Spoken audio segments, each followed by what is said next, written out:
오늘은 성막의 변천에 대해서 공부하겠습니다.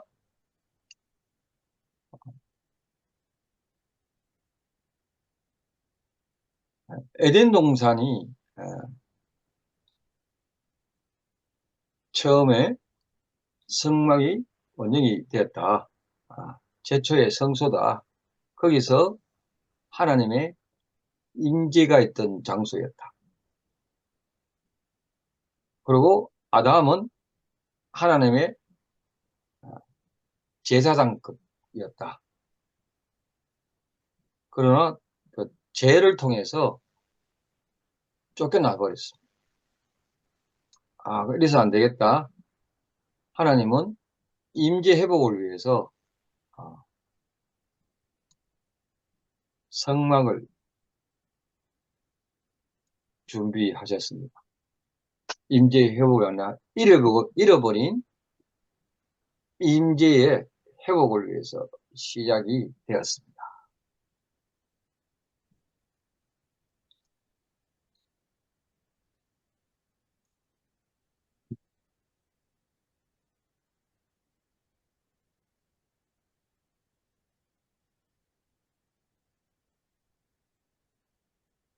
하나님은 모세를 시내산으로 불러서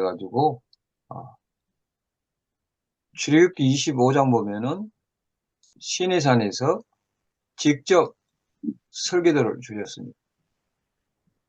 출애굽기 24장에 보면은 굉장하게 디테일하게 주셨습니다.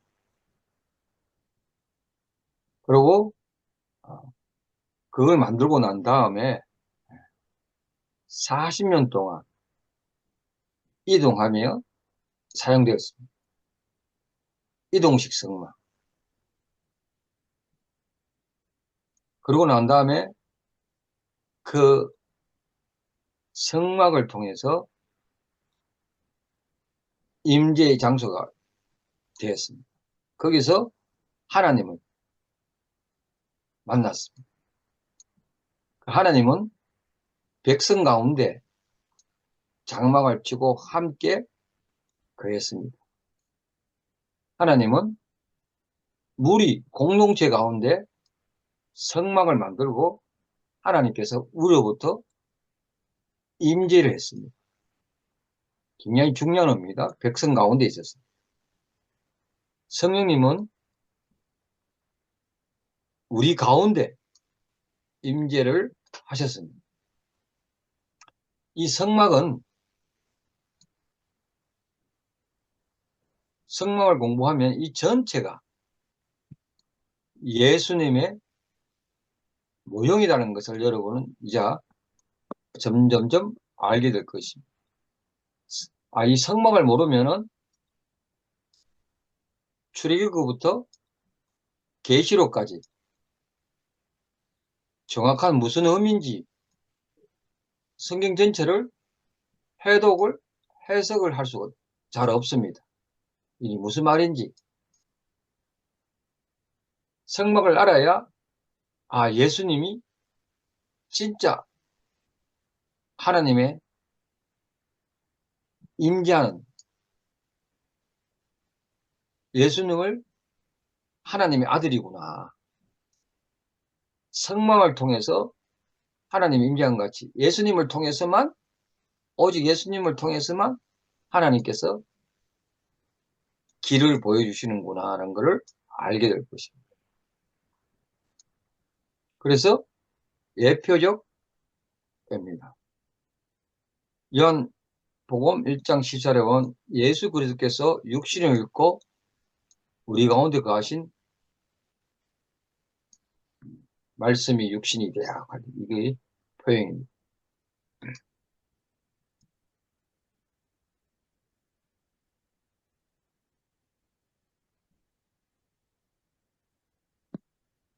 자, 이 성막은 계속해서 유지해 오다가 여호수아 가나안 정복 이후 실로에 고정되었습니다. 성막이.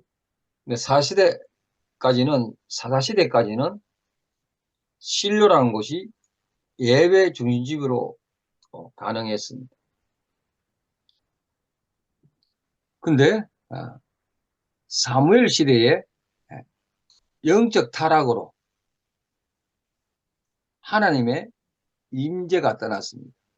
그 성막과 하나님의 사무엘 시대에 민족의 거장의 리더 속에 있을 때 많은 백성들이 영적 타락으로 해서 하나님의 임재가 떠났습니다.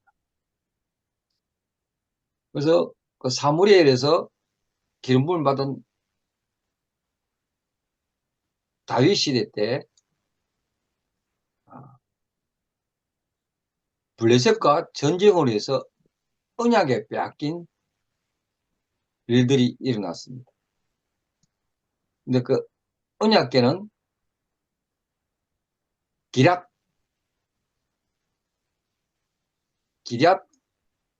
여아림,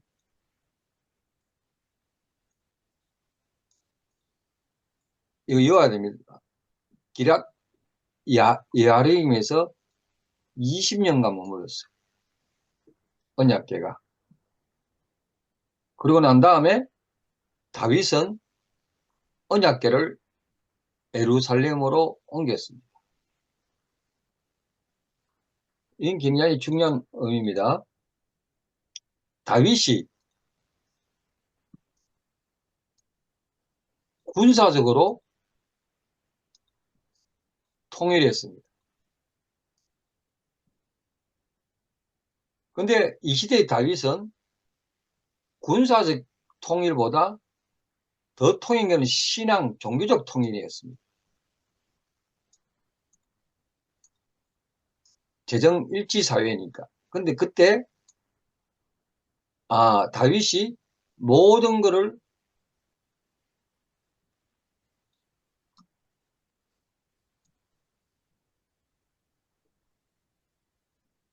그것을 통일의 상징을 보여준 게 있으니까 수도를 예루살렘으로 옮기고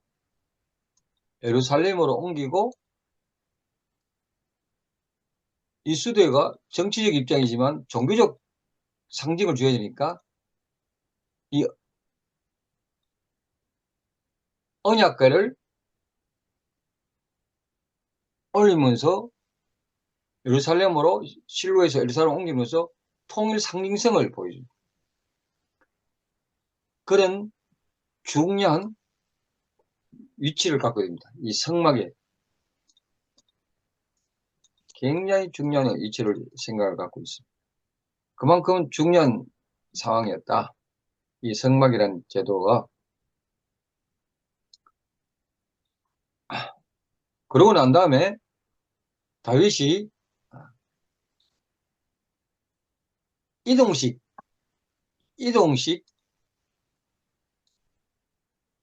성막을 짓는 게 아니라 하나님을 위해서 건물을 짓기를 원했어요. 이걸 위해서 다윗이 많은 준비를 했어요. 많이 준비를 했지만 하나님은 허락하지 않았다. 왜? 네 손에 피가 많다는 거. 전쟁에 피가 많다. 안 된다. 네가 준비해 놓은 거 솔로몬에게 주라. 그래서 솔로몬의 성전 시대가 시작됐는 거예요. 솔로몬에 의해서 성전이 만들어진 거예요. 솔로몬이 성전을 만들었는데 이 성전이 나오에 보면은 많은 신들 중에 하나의 성전이었어요. 솔로몬이 결혼을 하면서 많은 여자를 데리고 와서 다른 다신교를 막 가지고 왔어요. 그 중에 성전을 하나님의 성전을 만드는 거예요. 이 솔로몬의 행각입니다. 그러고 이 솔로몬에는 하나님의 영광스러운 임재가 가득했다. 성전에. 영구적 건물을 만들었다. 고정건물을. 그리고 이 성전에 성막에 사용하던 모든 기구가 성전에 옮겨졌습니다.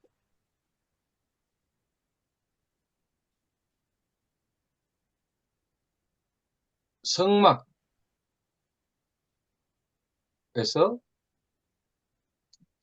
성전의 시대. 하나님은 성막과 이 성전 안에서 하나님의 영광, 영광은 히브리어로 세키라라고 합니다. 이 영광이 이 안에 있었다. 오늘날에 하나님의 임재는 어느 누구에나 임하는데 이 시대는 성막과 성전을 통해서 하나님께서 임했다. 걸 알 수 있습니다. 아무 장소에 만기 막 이게 아니고 여기에 임했다. 이렇게 사람들은 느낌을 가지고 있었어요. 하나님은 만유의 주제이시고 전 세계 우주의 주인이신데 특히 이스라엘 민족을 선택해서 이 설계도를 보여주시고 성막을 만들고 이 성전을 만들어서 하나님께서 여기에 기거했다. 이거 하나의 중요한 사실이었다. 라는 걸 볼 수 있습니다. 그래서 성전이라는 개념이 나옵니다. 성스러운 건물이다. 성전. 그리고 이 성전 개념이 오늘날 신약 시대에는 건물의 개념이 아니라 우리 마음의 개념으로 오게 됩니다.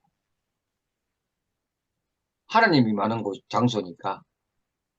옛날에는 어느 장소를 의미했는데 건물을 이해했는데 그게 아니고 마음으로 옮겨졌다는 사실입니다. 여기에 하나님이 계시고 여기에 하나님의 만날 수 있다. 어디 만나느냐? 마음의 성전. 만날 수 있다. 이 굉장히 바뀐 개념입니다. 그래서 오늘날 건물은 성전이 아니라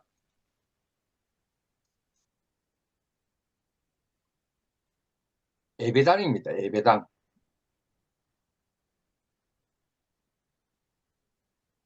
그래서 옛날 목사님들은 교회 건물을 성전, 성전이라는 개념인데 아주 귀하게 좋은 의미를 받았는데 사실은 예배당이다. 교회다. 가르치는 모임이다. 교회다. 이런 개념입니다.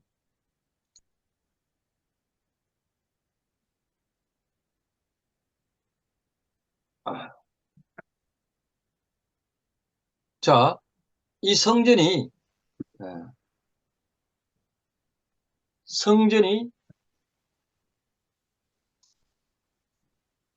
파괴가 됩니다. 솔로몬 성전이 파괴가 됩니다. 왜 파괴되느냐? 성전을 지어놓고 하나님이 인계하고 하나님 말씀을 듣는다 해놓고 들은 사람이나 백성들이 지키지 않았어. 우상을 많이 섬겼어.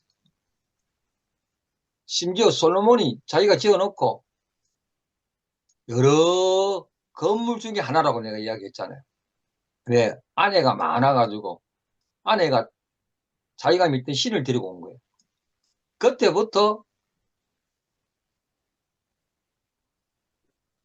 우상을 숭배하는 잠재들이 많아가지고 계속해서 하나님을 우선시하는 믿음이 아니라 다신교를 많이 하고 멸망해버려서 하나님이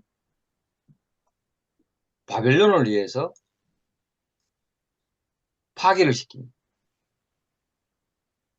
586년에 성전이 바벨론에서 파괴됩니다. 그래서 하나님의 임재가 동쪽으로 떠났다라는 표현입니다. 성막을 지을 때 문이 동쪽에 있어요. 동쪽에서 이렇게 사람이 들어와서 번제를 하고 물두멍이 있고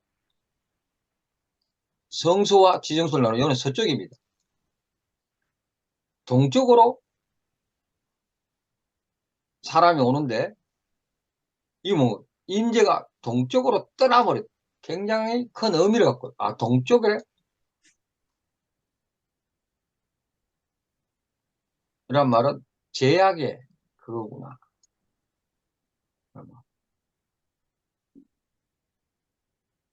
에스겔서에 보면은 많은 신들이 경배할 때 교회 장로들이 벽화를 보고 또는 태양의 신을 보고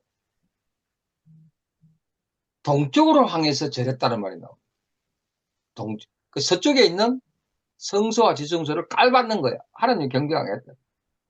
이름이. 옛날에 어릴 때 에덴의 동쪽이라는 제가 영화를 봤거든요. 어머님들하고. 아주 유명한 배우가 있어. 그 당시에 이게 에덴의 동쪽이 무슨 말이냐? 에덴의 동쪽이. 저는 이 죄라는 에덴의 죄. 동쪽에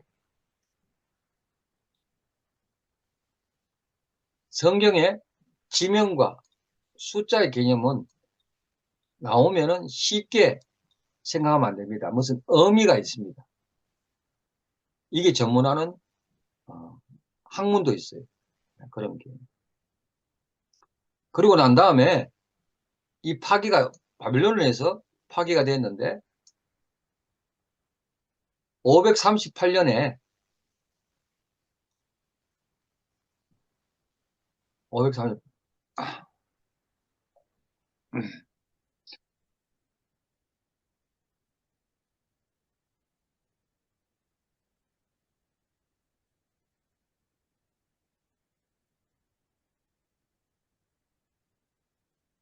이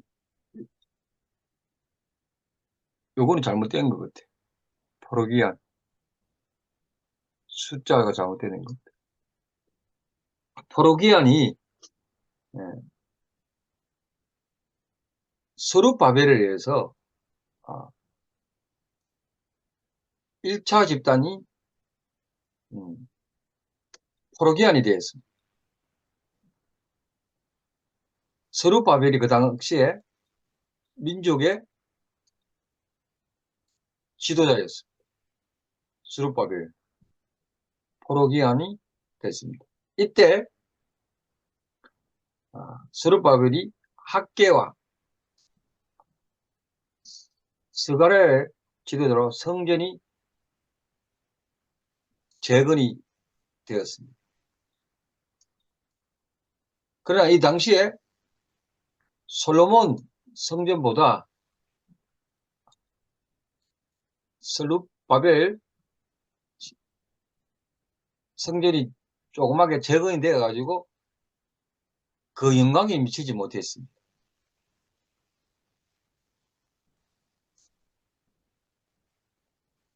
스룹바벨 제전은 헤롯 분보왕 헤롯 대왕에 의해서 확장이 되었습니다.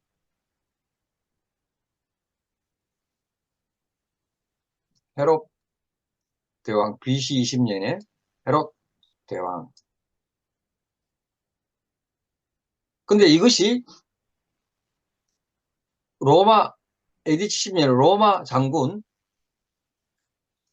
여러분 이제 앞으로 중간사를 배워야 되는데 로마 장군 티투스란 장군을 위안해야 됩니다. 굉장히 핍박을 유대 민족을 핍박한 장군이. 이 헤롯에서 확장됐기 때문에 종교를 인들에게 사심을 좋은 면을 보이기 위해서 했기 때문에 헤롯 성전이라고 부르기도 하는데 이것이 파괴가 되었습니다. 티투스 장군에 의해서. 까불지 마라. 유대인들 그 자꾸 까불어. 침략해서 파괴를 시켜버렸습니다. 그래서 솔로몬, 스룹바벨에서 확장돼가 얘가 헤롯 왕인데 재건됐는데 티투스에 의해서 파괴가 되어버렸다. 그래서 1차, 2차 라는 걸 볼 수가 있습니다.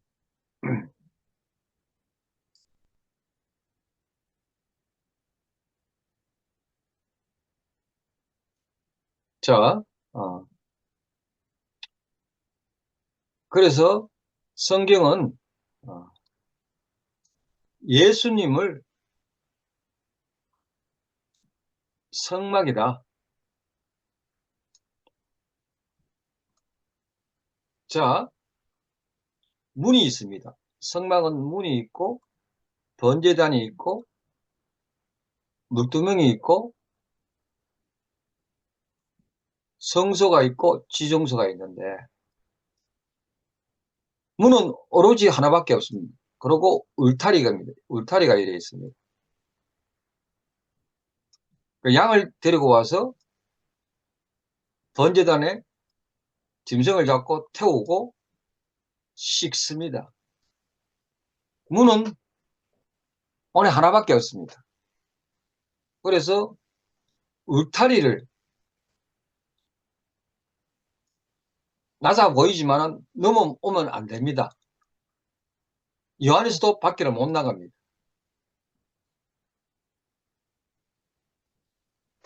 여기 오늘날에 예수님만이 할 수 있는 일이다. 오직 이 문에 들어오고 짐승을 잡고 태워가지고 죄를 씻는 장면. 오직 예수님밖에 없다.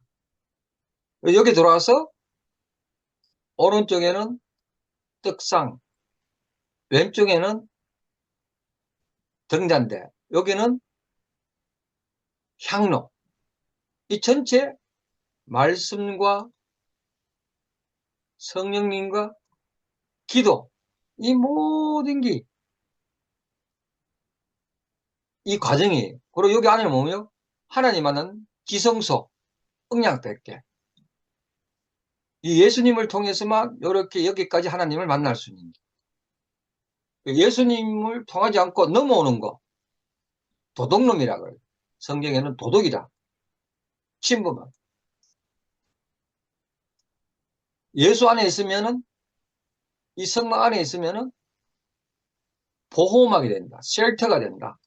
안전한 곳이 된다. 죄를 지었지만 여기 들어오면 죄를 씻는다. 이 성막이 이런 개념이에요. 너가 평소에 죄를 지었지만 여기 와서 죄를 씻는다. 어떻게? 말씀과 기도와 성령의 조명으로. 그러면 하나님을 만난다. 이 모든 게 예수님을 통해서. 그럼 이 성막이 지금 어디 있느냐? 하나님께서 있는 너희 마음에 있다. 속사람. 너 안에 예수님이 계신다. 이 개미 옛날 성전은 파괴되고 1차 파괴, 2차 파괴. 그래서 어느 날 3차 알을 짓기 위해서 이 참 재밌는 얘기가 계속 나옵니다. 내가 이걸 오늘 얘기해야 됩니다. 지금 세계가 3차 성전을 짓겠다. 유대인들. 예수님이 이 3차 성전을 짓게 되면은 예수님이 재림이 여기 오신다. 막 이 얘기가 막 나오는 거예요. 근본적인 얘기. 소위 말하는 세대주의, 근본주의들이 3차 성전을 짓게 되면은 예수님이 재림한다. 신학의 한 분파입니다. 저는 이걸 주장하지 않습니다. 3차 성전. 그 좀 더 얘기하겠습니다. 그래서 예수님은 성막의 실체다. 말씀이 우리 가운데 가심에 성막을 지어놓고 하나님이 백성 가운데 가심에 말. 그 하심에는 스크네오 장막을 치다는 말입니다. 장막을 치다. 헬라어로 장막을 치다. 성막은 파괴되고 또 짓고 막 또 뭐 그런 일이 막 없어지기도 하고 이러잖아. 그러나 예수 그리스도는 완전합니다. 단번에 우리를 구원하고 우리 안에 계십니다. 완전한 성취자입니다. 그 성막을 칠 때 제사장과 대제사장은 어느 시기가 되면은 죽거나 사라지거나 하지만은 매번 또 제사를 1년에 4번씩 지내기도 하고 또 수시로 지내기도 하는데 아니다. 예수님은 단번에 모든 걸 좋아하고 대제사장이다. 딱 한 번밖에 없다. 영혼이 죽지 않는다. 그 성막을 통해서 이런 귀한 사실을 우리가 배울 수가 있습니다. 자, 좀 더 설명하겠습니다.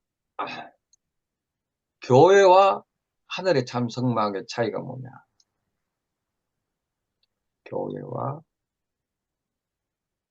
교회는 옛날 그 성막의 새로운 의미로 합니다. 고린도전서 3장 16절에 너희가 하나님의 성전인지를 알지 못하느냐. 성전이라는 holy place.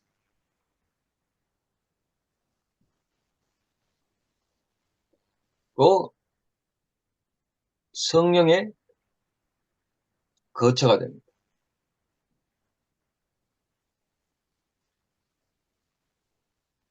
계시록에 보면은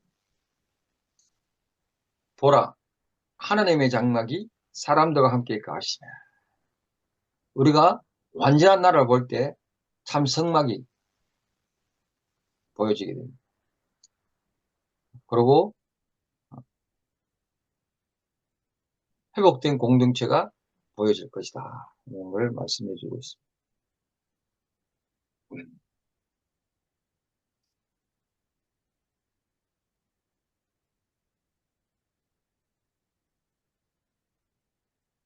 여기까지 하도록 하겠습니다.